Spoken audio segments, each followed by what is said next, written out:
Tristan Hunter Kears is the sole descendant of a criminal empire founder.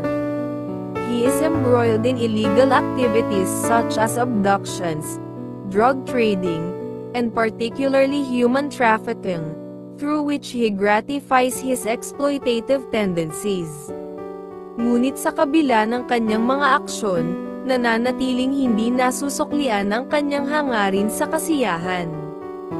Kilala si Tristan Hunter Kears bilang kapitan ng Black Death dahil sa kanyang pagkakasangkot sa maraming ilegal na gawain. Tinuturing siya bilang pinakamapangahas na pirata. Ang kanyang mga aksyon ay nagpapakita ng walang habag at malupit na pagkatao. Ngunit nang makilala niya si Sabrina de la Peña, nagkaroon ng malaking pagbabago sa kanya.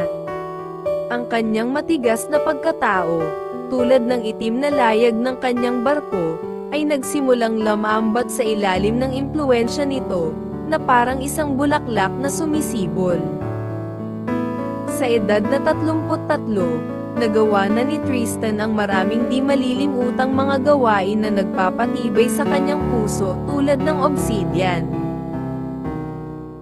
Si Sabrina de la Peña ay anak ng isang mayamang bangkero sa Maynila.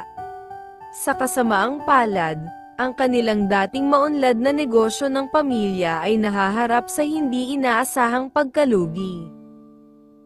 Upang maisalba ang negosyo, ang kanyang ama ay nagkautang ng milyon-milyong utang sa pamilya Kears, ngunit lumala lamang ang kanilang sitwasyon.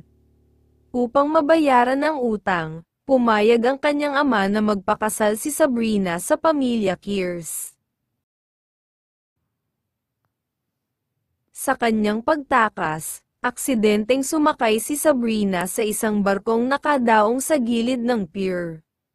Lingid sa kanyang kaalaman, may malalim na sikreto ang barkong sinakyan niya. Ito ay hindi gumagana tulad ng karamihan sa mga barko, ngunit sa halip ay nagsisilbing isang paraan upang makakuha ng mga kababaihan na kalaunan ay ibinebenta sa iba't ibang isla na madalas puntahan ng mga terorista. Sa kanyang pagpunta sa kanyang destinasyon, nakatagpo siya ng isang malamig na tao. Sa unang tingin, mararamdaman ang panginginig na dumadaloy sa kanilang katawan. Siya ay itinuturing na isang nakakatakot na tao na walang habag, ganyan ang ilalarawan sa kanya ng karamihan. Lilan lamang ang mga indibidwal na nakakasalamuha sa kanya, at ang mga iyon ay walang iba kundi ang kanyang mga kasabwat sa mga ilegal na gawain.